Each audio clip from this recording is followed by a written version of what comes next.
Fala pessoal, tudo certo? Eu sou o professor Gustavo Ferreira.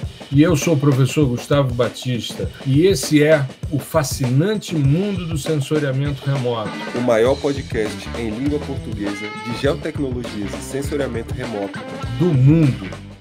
Olá, nós estamos começando mais um episódio do podcast O Fascinante Mundo do Sensoriamento Remoto. Episódio 219, e hoje vamos falar de datasets de solos. Na semana passada, a gente entrevistou a Flávia Mendes, falamos sobre datasets de carbono nos estoques de vegetação, né, na vegetação, e hoje a gente vai entrar nessa questão dos solos, porque são repositórios extremamente importantes para a análise de dinâmica de estoques de carbono, de ciclo de carbono, de ativos, seja de créditos de carbono, ativos de biodiversidade, ou seja, é um componente chave dentro desse tipo de análise.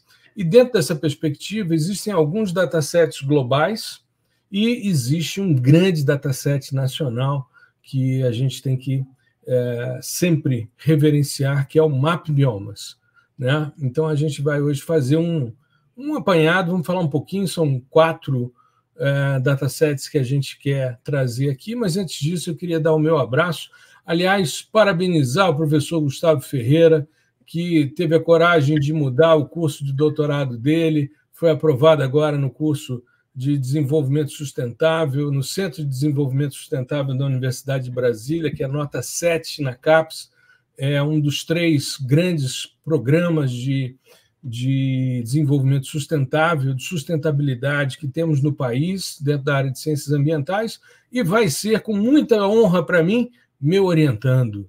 E aí, Gustavão, tudo bem? Parabéns, essa é a melhor parte. Finalmente conseguimos alinhar tudo, né? Assim, o escopo de trabalho, de estudos também, de divulgação. Então, assim, eu estou muito feliz.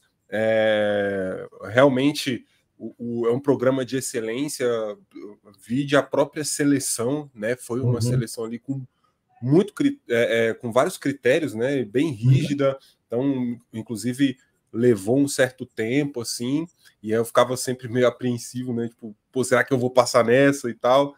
Mas no final deu tudo certo, né? Já comecei a cursar as disciplinas.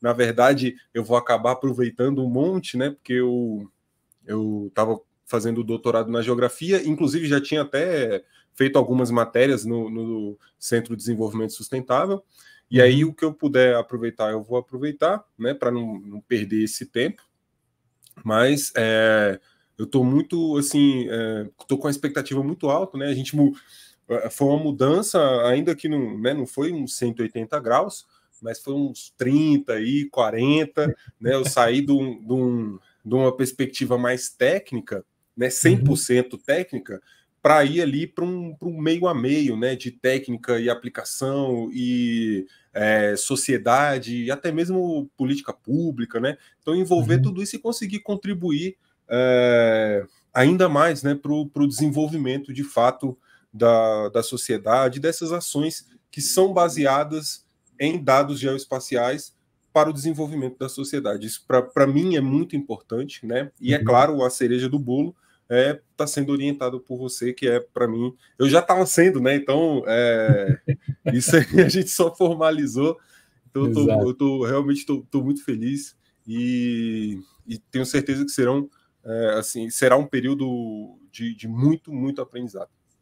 Eu fico muito feliz e Gustavo vai fazer uma tese dentro dessa linha de mudanças climáticas, de ativos de biodiversidade, né, ciclo do carbono, prestação de serviços ecossistêmicos, enfim, é toda uma lógica que a gente está trabalhando também com o Rubens, enfim.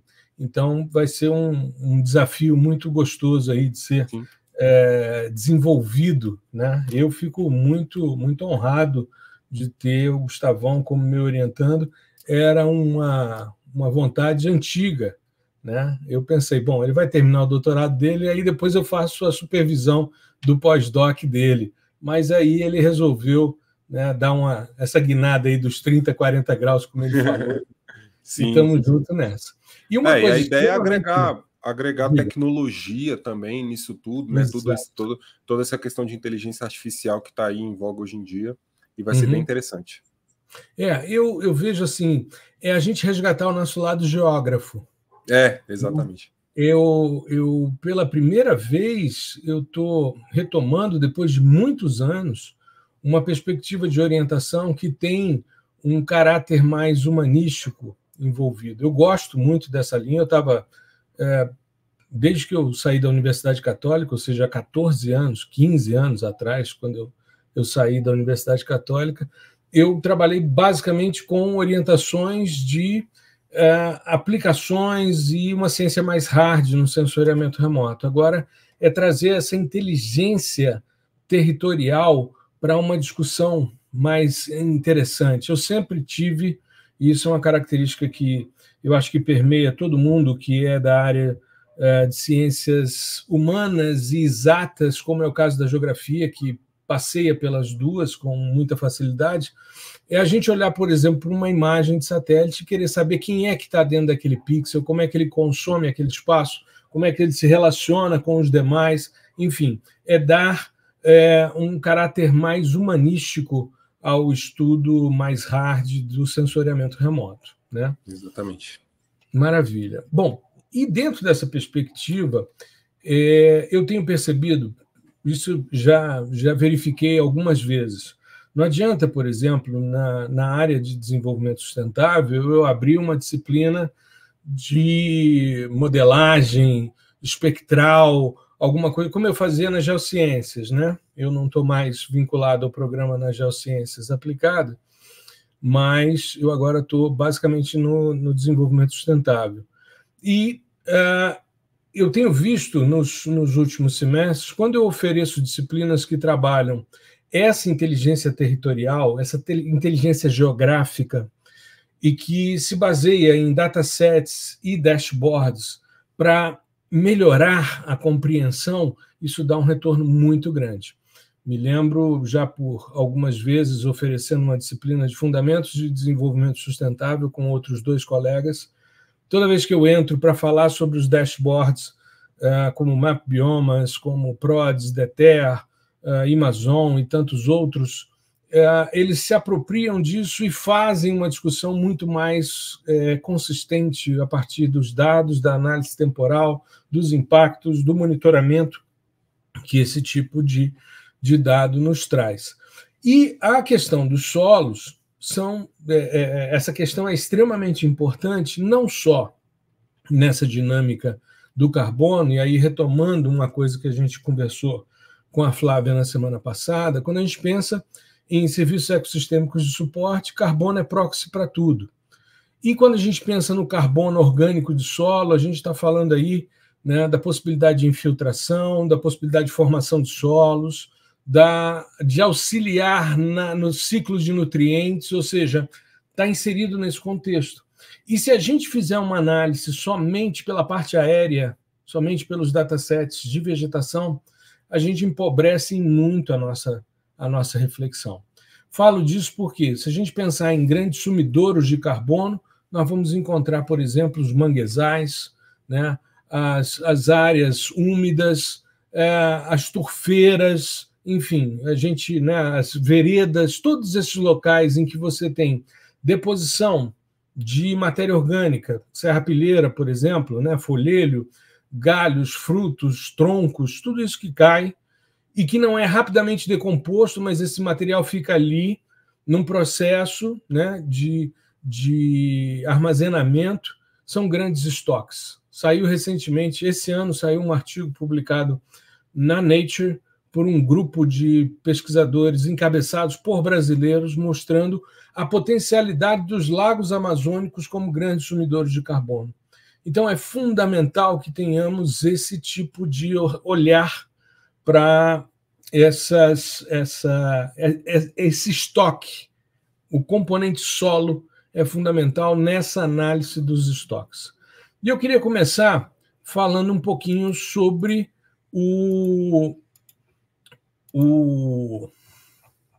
espera aí que eu me perdi aqui. O Open Land Map. Open Land Map, que é uma estrutura de dados abertos, né, que tem vários componentes aí. Ele faz parte da Fundação OpenGL Hub e outros colaboradores, e é uma estrutura que, né, disponibiliza dados que variam em várias resoluções espaciais, são desde resoluções mais finas, mais alta resolução, passando por 30 metros, 100 metros, 250 metros e 1 quilômetro. E aí a gente começa a avaliar esse tipo de informação, e existem várias camadas dentro desse Open Land Map, né? Você tem aí os edifícios, a parte de construção, elevação e profundidade, né? Modelo digital de elevação, profundidade, batimetria, geologia, solos, e aí na parte de solos você tem essa contribuição aí do carbono orgânico, cobertura e uso, distribuição populacional, água, infraestrutura física, clima, biodiversidade e conservação da natureza. Esses dados estão disponíveis também no GE, né, Gustavo? Isso, a OpenGL Hub aqui, a Foundation, né? Uhum. Eles oferecem, na verdade, assim, em termos de serviço, né, o dado como um serviço, tem uma série de opções, né? Você pode ir pelo Google Earth Engine, você pode consumir como um COG, né? Um Cloud Optimizer de GLTIF para uma determinada aplicação. Que, né, é uma forma de você minimizar o tamanho do dado também, né? Essa utilização em nuvem, né? Isso, ele é uma estrutura de dados própria para você dispor esse tipo de visualização em nuvem. Então, minimiza ali latência, né, em termos de renderização e tal, trabalha multiscala, enfim, tem uma série de coisas. É uma estrutura relativamente nova, inclusive. E eles disponibilizam também esse formato de acesso via Google Earth Engine, né? E é bem interessante que a fundação mesmo, ela é bem atuante assim na nossa comunidade, né? Quando você abre ali o navegador, né, dos mapas, tem uma aba de propagandas e tal. Então, eles são hosts, né, de hackathons dentro da área de GEL, eventos, por exemplo, competições no Kaggle, né? Eu já falei sobre o Kaggle aqui uma vez, mas é uma plataforma de competições de inteligência artificial, na maioria dos casos, onde uma empresa, uma fundação coloca ali um problema para ser resolvido com técnicas de inteligência artificial, e quem chegar na melhor métrica ganha essa competição, né? E na maioria delas você tem prêmio em dinheiro, inclusive. Então, assim, no esquema, na nossa área, né, de sensoriamento remoto, já teve competição com radar para detectar mancha de derramamento de óleo no oceano, né? Então, já teve também com imagens de alta resolução para identificar construções, né, o surgimento de construções, para talvez mapear irregularidades, enfim. Então, tem muita coisa nesse sentido, ou o próprio refinamento dos algoritmos de classificação também, tem competições nesse sentido, de fazer uma UNet, né, uma rede neural convolucional baseada em UNet que chegue num nível de acurácia tal. Então, isso aí é para fomentar a comunidade a pensar em formas, né, diferentes ali de você ir refinando cada vez mais, né? É aquela coisa que a gente comentou no episódio passado. Muito do que a gente estuda hoje em dia em termos de bases e fundamentos e técnicas clássicas, né, elas hoje são baseline. Então, a ideia é você partir dali para algo ainda maior. Então, o trabalho da minha geração, por exemplo, é refinar cada vez mais e extrair cada vez mais insights, né, utilizando essa inteligência geográfica. E aí a gente utiliza também todos esses recursos de inteligência artificial, de computação em nuvem, né? A gente não teria essa quantidade de datasets se não fosse a computação em nuvem, por exemplo, né? Exato. Eu estava vendo aqui o produto específico, porque, como a gente falou, são vários níveis, né? e a gente tem aqui o estoque de carbono orgânico no solo, ele é expresso em quilos por metro quadrado, em 5 intervalos de profundidade, de 0 a 10, 10 a 30, 30 a 60, 60 a 100 e 100 a 200 centímetros. E a resolução espacial de 250 metros. E aí ele sugere aqui a conversão para toneladas por hectare e salienta, né, que esses dados, né, foram obtidos a partir da contribuição, né, de diversos fontes de dados e que tem aí uma possibilidade de precisão grande, apesar de salientar que sempre há uma dificuldade, muitas vezes, de se trabalhar com dados em escala global, o que é normal de se verificar, né? Além desse Open Land Map, tem um banco de dados global de carbono orgânico dos solos da FAO, né, que é a Organização das Nações Unidas para Alimentos e Agricultura, é a organização. Eles têm ali uma estrutura também, né, de um mapa global.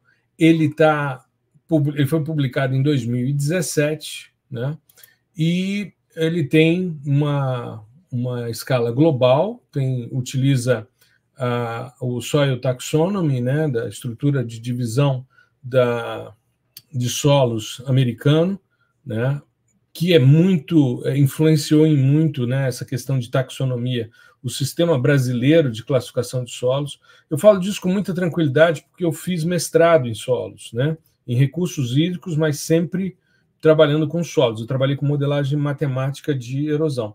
E quando eu fiz o mestrado, a gente usava a terceira aproximação do sistema. E quando veio o sistema de classificação, que foi logo na época da minha defesa, logo em seguida, aí mudou tudo, todos os nomes, passou a ser um sistema taxonômico, foi uma complicação. Eu, inclusive, na minha dissertação, eu tive que fazer uma chave de onde leia-se tal coisa, entenda-se tal coisa pelo novo sistema. E foi uma trabalheira para poder chegar nisso. Esse da FAO, também global, né, em escala global, e não tem muito detalhamento, assim, ele vai ter ranges de escala que variam de 1 para 5 mil até 1 para 150 milhões, né, quando você pensa em termos globais. Ele tem possibilidade de você abrir no ArcGIS esse conjunto de dados, mas todos esses conjuntos de dados são exportáveis e são também possíveis de serem abertos em outros softwares, né? Esse da FAO, ele trabalha com 30 arcos segundos, né, de resolução, né? Se a gente lembrar que um arco segundo aproximadamente são 30 metros, 30 arcos segundos seriam 300 metros, né? Então, vai trabalhar com uma profundidade aí de 0 a 30 centímetros de profundidade, cobrindo aí 96% da superfície terrestre e com essa possibilidade de fazer essa espacialização dos estoques de carbono orgânico no solo, né, Gustavo? Exato, é mais um aí, né? Mais uma possibilidade que se abre. Ele não tem tanta forma de servir, né, como o da Open Land Map, mas é como você falou, você pode simplesmente baixar o dado e rodar na sua máquina algum processamento específico, né, cortar, enfim, fazer comparações, né, mas o legal aqui é porque tem o selo, né, da FAO, né, então você... É uma chancela importante, exato, né? Principalmente se você estiver fazendo um trabalho acadêmico e tal, isso é importante, né? Não é porque 300 metros, né, que a coisa é ruim. Inclusive até porque hoje... em escala global, né? Se você for pensar em escala global, 300 exato, metros é uma resolução suficiente, né? Você tudo tem dados em depende escala global com 4 quilômetros de resolução espacial. Tudo depende da sua escala, né? Então, hoje eu fiz uma capacitação para os estagiários da empresa onde eu trabalho, onde a gente tratou dos parâmetros, né, das características das imagens, e aí, entre elas, as resoluções. né? E é nítido, todo mundo acha que não, resolução espacial que é o melhor, né? Então, se eu tiver uma imagem de 1 milímetro de pixel, é essa aí que eu quero usar e tá tudo certo. Uma grande bobagem, né? Assim, é meio que senso comum, né? Até porque a gente está acostumado a fazer analogia com resoluções de telas que a gente costuma consumir, né? Então, tipo, na época, a gente tinha uma resolução de 720, né, por 300 ou 400 e alguma coisa, depois veio Full HD, né, 1028, né, e tudo isso vai se refletir em mais detalhes, né? Então a gente acha que com essa cabeça a resolução espacial se fôssemos hierarquizar, mais importante, mas não é. Inclusive, na minha opinião, ela está lá embaixo se a gente fosse hierarquizar, né? O que importa é o produto certo para a sua escala de trabalho, né? Por exemplo, esse cumpre muito bem com 300 metros. Exato. Aí vem um que eu gosto muito, que é o Soil Grids, que é na versão 2.0 com 250 metros. Ele é um serviço do International Soil Reference and Information Center, que é uma organização. Esse serviço produz mapas de propriedade de solos do globo inteiro, né? Esse material é produzido a partir de modelos estatísticos e técnicas de aprendizagem de máquina, né? Principalmente random forest. E eles utilizam várias variáveis ambientais, como os fatores de formação de solos, né? A gente pensa sempre, o solo é um elemento tridimensional por definição. Não, ele é um elemento quadridimensional. Se tem tempo incluído nessa história, ele tem uma quarta dimensão. Mas é muito difícil a gente jogar, apesar de que, no caso do Soil Grids, você tem as informações e a variação ano a ano, né? É um período de tempo maior. E eles têm cerca de 250 mil perfis de solos georreferenciados. Esses perfis todos somados juntam, eles geram aí em torno de 1 milhão de camadas e horizontes. Vai ter ali o World Soil Information Service, que está dentro daquele serviço que eu falei antes, ele vai compilar e processar essas informações, e dentro desse sistema tinha também o repositório de dados de solo brasileiro, né, do Laboratório de Pedometria do Instituto da Universidade Tecnológica Federal do Paraná, que é o grupo que organizou o MAP Biomas Solo. Então, antes da gente entrar no MAP Biomas, falar só mais um pouquinho do Soil Grids, que eu acho que é bem legal para se trabalhar, 250 metros. E você tem uma série de propriedades que estão ali espacializadas em escala global. Densidade, capacidade de troca catiônica, fragmentos grossos, nitrogênio total, pH em água, carbono orgânico e frações granulométricas.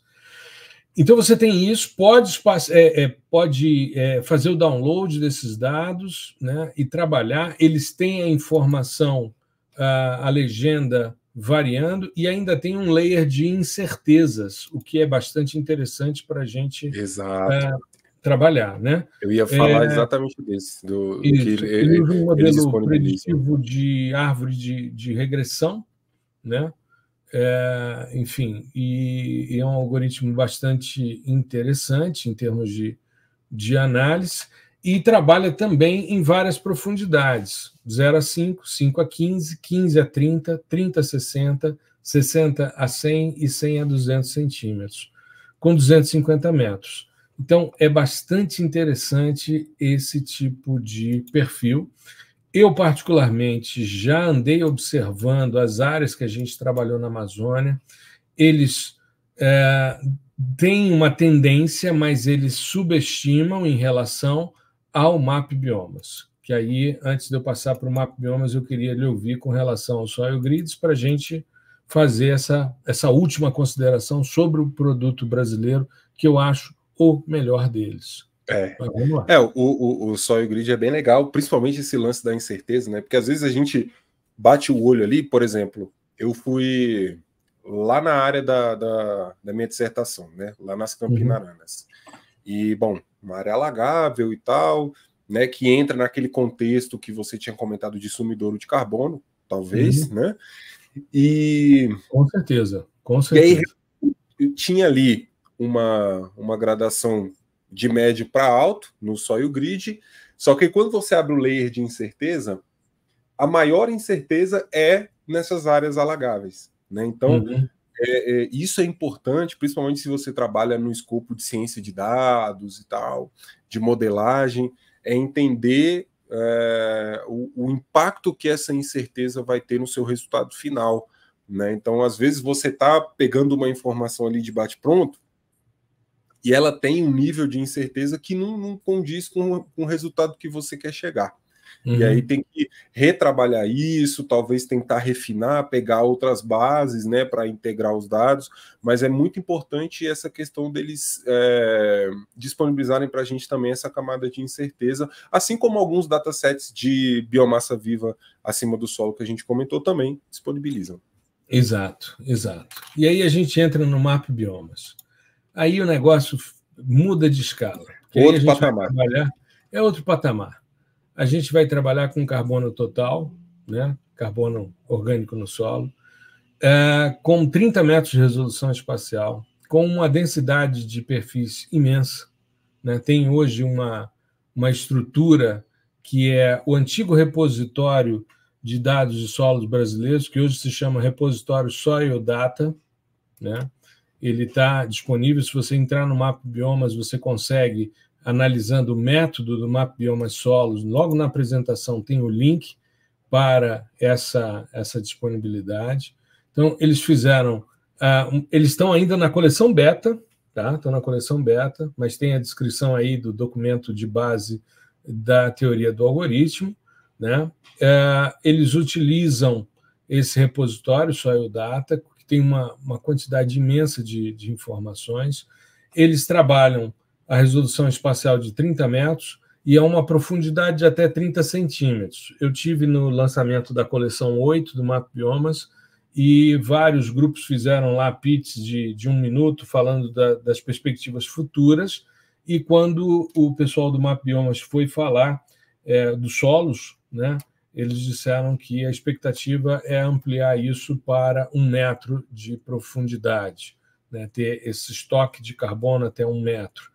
Eu tenho, né, uma ex-aluna minha de doutorado que faz parte desse grupo que discute essas questões, que é a professora Deorja, que está hoje na Estadual de Feira de Santana, né, e a gente tem conversado muito sobre esse produto. E a gente, nos estudos que fizemos no contexto amazônico, ficamos muito impressionados com o resultado que nós obtivemos. Nós tivemos aí... A Deorja tinha me dito que dentro dos biomas, a Caatinga é que estava dando os piores resultados por uma malha menos densa de pontos em relação aos demais biomas.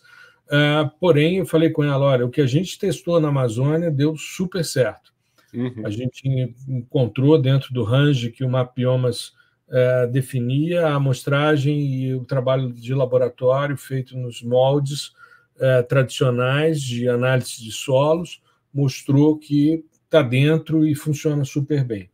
Inclusive, e aí sim, quando eu vou para as áreas que a gente trabalhou nas outras estruturas, eu fico vendo que não tem a mesma compreensão, principalmente nas áreas alagáveis e nas campinaranas, né, nas áreas amazônicas, que tem essa característica de acúmulo. Os globais não mostram tão bem como o Map Biomas. Exato. A gente tem aqui os fatores preditivos, né? Solo, clima, organismos, relevo, idade e posição espacial. Um modelo preditivo que usa o Random Forest, né? E um processo de validação que vem sendo trabalhado, e eu acho que se a gente começar a olhar o Map Biomas e começar a ajustar os outros datasets a partir do Map Biomas, a gente consegue um modelo preditivo bem interessante a se pensar, né? Mas é legal a gente pensar dentro de um contexto global, porque as demandas têm sido cada vez maiores, principalmente de países africanos, né, de Ásia, com relação à compreensão desses estoques, quando isso é um elemento extremamente importante se a gente pensar em termos de ciclo do carbono e minimização de mudanças climáticas, né, principalmente nas áreas de sequestro de carbono e de armazenamento dos grandes repositórios. Então, eu acho que MapBiomas é sempre algo que deve merecer o nosso carinho, o nosso detalhamento, a nossa compreensão. E, no meu caso, eu queria parabenizar todo o grupo que desenvolve esse produto, porque é algo de altíssimo nível. Sim, exatamente. É sempre a melhor pedida, o dado do MapBiomas, né? E eu acho que, para fechar, é interessante destacar essas iniciativas mesmo de criar esse tipo de produto que parece tão abstrato, sabe? Você criar uma camada global de estoque de carbono nos solos, com profundidade, inclusive, e a gente consegue fazer, né? Então, acho que... É interessante porque quando você conversa sobre isso com alguns pesquisadores, os caras dizem, mas o sensoriamento remoto não permite ver isso. Então. Modelos preditivos, né, amigo? Exato. Você usar os dados de campo, os perfis, né? Tem uma base imensa e, botar isso para jogo. Essa é a força que tem essas técnicas de inteligência artificial, né? Muito interessante. E é isso, foi o que eu falei, aliado à questão de disponibilidade desses dados via computação em nuvem, né? Hoje, inclusive, se qualquer um da audiência aí estiver pensando em algum trabalho, não sei o que, cara, você pode simplesmente pegar esses datasets e fazer uma análise comparativa. Talvez você pegue um recorte territorial grande, um estado, por exemplo, e que tem ali alguns pontos de coleta feitos em campo, e aí você consegue identificar qual desses datasets representa melhor a dinâmica do estoque de carbono nos solos dentro da sua área, né? Então você não vai precisar de muita coisa, sabe? De baixar dado e corrigir, não sei o que, você já está lá. Você vai precisar criar ali, talvez modelar alguma coisa, utilizar algum tipo de estatística para fazer essa comparação, e beleza, já é um ótimo TCC, por exemplo. Né? Então, isso aí, para destacar o quê? A gente tem que ficar antenado com relação aos dados que são gerados também. Né? Às vezes a gente se limita... Hoje é ouro, né? Se você for pensar, dado hoje é a grande riqueza. Não é à toa que as pessoas falam hoje de preservação de dados e tal, porque o grande patrimônio que existe hoje são os dados. Sim. Né? E a gente tem que saber o que existe. Né? Pois é, tem que saber o que existe, o que é bom. Né? A gente não pode ficar se limitando existe a imagem de satélite e o meu vetor, o meu shapefile. Não é assim, cara. Tem muita coisa que você pode usar que está muito além desse mundo, que é evidente que utilizaram dos conhecimentos desse mundo, das imagens, né, e dos vetores para chegar nesse produto disponibilizado de forma global. Então é importante que a gente esteja atualizado com relação a isso, né? Todos esses datasets aí, não só de variáveis como carbono, mas de outros também. Maravilha, maravilha. Acho que cumprimos bem com o nosso propósito de falar um pouquinho sobre os datasets de solos, os principais, né? E fica a dica, testar, verificar com o que você tem de dado de campo, correlacionar, né? Buscar essas compreensões, quais são os que estão mais apropriados, ajustar, de repente, de uma área que você não tem informação com os dados do MapBiomas, mas se você tem uma área no MapBiomas e a mesma área nesse dataset que você quer ajustar, você pode desenvolver um modelo preditivo e depois ajustar a sua área a partir do modelo adquirido, né, do modelo desenvolvido, da equação que você atingiu para predizer onde você não tem tanta certeza e melhorar o seu dado. Esse é uma sacada bem legal para a gente poder trabalhar em escala global. Né? É isso aí. Eu fico muito feliz e, mais uma vez, parabenizando o professor Gustavo Ferreira, mais novo aí, doutorando no Centro de Desenvolvimento Sustentável. Vamos fazer um belíssimo trabalho a toque de caixa, mais rápido, e para a gente finalizar esse doutorado, né, Gustavão? Exato, eu já estou calejado de doutorado já. Eu já sei como é que é. Quase aposentando. Exato. Doutorado, né? Sabe, tem aquela coisa efervescente, assim, caramba e tal, eu sei exatamente o que eu quero fazer, então agora é botar a mão na massa mesmo, né, e colocar esse trabalho na rua o mais rápido possível, para a gente conseguir, inclusive, divulgar o que a gente anda fazendo e ganhar respaldo acadêmico também, né? Exato. Dentro das nossas metodologias de quantificação e pagamento, né, remuneração por serviços ecossistêmicos e ativos ambientais, e tudo isso ancorado numa base muito forte de ciência, né, de geociência, que está atrelado a tudo que a gente já vem comentando desde o início do podcast, em termos de dados, em termos de técnicas, né, de procedimentos e abordagens. Maravilha. É isso. Então, fica nosso abraço aí, uma boa semana a todos, tudo de bom. Tchau, tchau. Tchau, tchau, pessoal. Até mais. Muito obrigado por prestigiar o nosso podcast. O fascinante mundo do sensoriamento remoto.